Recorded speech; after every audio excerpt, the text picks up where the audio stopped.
Révision annuelle de la liste électorale 2020-2021, 10 516 517 électeurs inscrits provisoirement. La révision annuelle de la liste électorale RAL 2020-2021 se poursuit. L'heure est à la vérification de la liste provisoire arrêtée le 28 février 2021.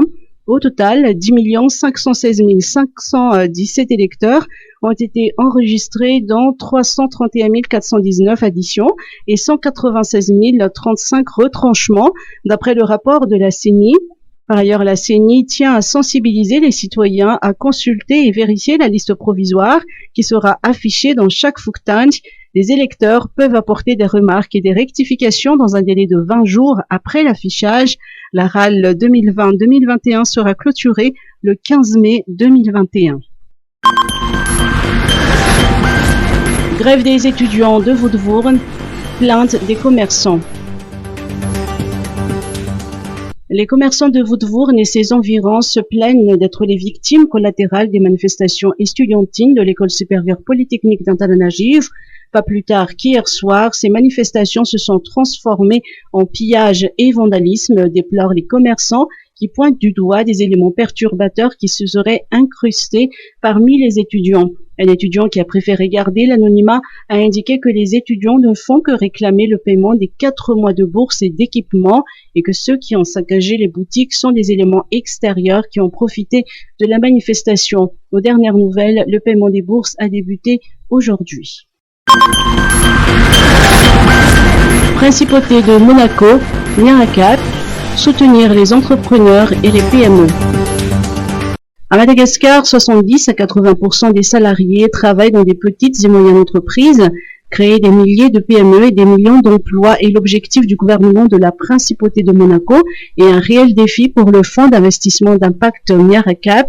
Afin d'y parvenir, le gouvernement de la Principauté de Monaco a renouvelé son partenariat avec Nyarlathotep en prenant part au financement du projet.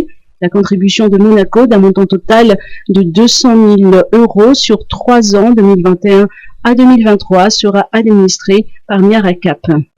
200 000 € vont servir à financer 25 entreprises, 10 entreprises avant que nous puissions y investir et une quinzaine d'entreprises dans lesquelles nous aurons déjà investi. Les deux objectifs principaux, c'est d'abord de préparer les entreprises pour recevoir un investissement en capital. Je le rappelais tout à l'heure, 1 € d'assistance technique, c'est plus de 5 € de capital mobilisé, c'est plus de 50 € de revenus générés dans les entreprises. Donc c'est de préparer les entreprises à recevoir un investissement en capital et à augmenter les revenus qu'elles généreront.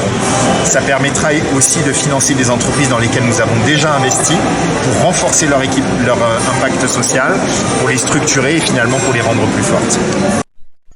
Après la crise sanitaire, les PME ont souffert et ont besoin d'un soutien, selon le DG de Nyarlathotep. Alors, un premier constat, les PME ont incroyablement souffert pendant cette crise. Il y a eu quelques dispositifs de soutien, principalement des décalages dans le paiement des charges sociales et des impôts. Ces dispositifs de soutien étaient salutaires, mais incroyablement insuffisants. Dans le secteur du tourisme, qui est un secteur important comme Madagascar, c'est 90% d'entreprises qui sont à l'arrêt. Dans le secteur des zones franches, c'est 40 à 50% de l'emploi qui a été détruit. Dans tous les secteurs qui dépendent de ces secteurs-là, notamment les secteurs de biens de grande consommation, c'est un premier trimestre qui est nettement en dessous, malgré la sortie de la crise sanitaire, du premier trimestre de 2020, et donc en fait des difficultés qui se profilent pour les entreprises. Aujourd'hui, on a 1 million de salariés formels à Madagascar, c'est insuffisant. Ce projet contribue à l'émergence d'entrepreneurs à fort impact social à Madagascar. Cannes 2022, dans l'attente de la liste des Barea. La liste des joueurs des Barea de Madagascar qui affronteront l'Éthiopie le 27 mars et le Niger le 30 mars 2021, match comptant pour la 5e et la 6e journée des éliminatoires de la Cannes, sera connu demain, selon la Fédération malgache de football ou FMF.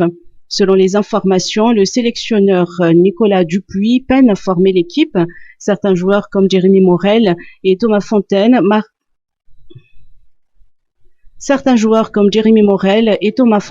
manqueront à l'appel pour cause de blessures. Nicolas Dupuis doit également prendre en compte le fait que l'équipe éthiopienne est essentiellement composée de joueurs locaux qui ont l'habitude de jouer ensemble, donc avec plus de cohésion sur le terrain. En février dernier, Nicolas Dupuis avait déjà évoqué de convoquer plus de joueurs locaux pour renforcer cette cohésion pour les Baréas. Les férus du ballon rond sont donc dans l'attente de cette fameuse liste.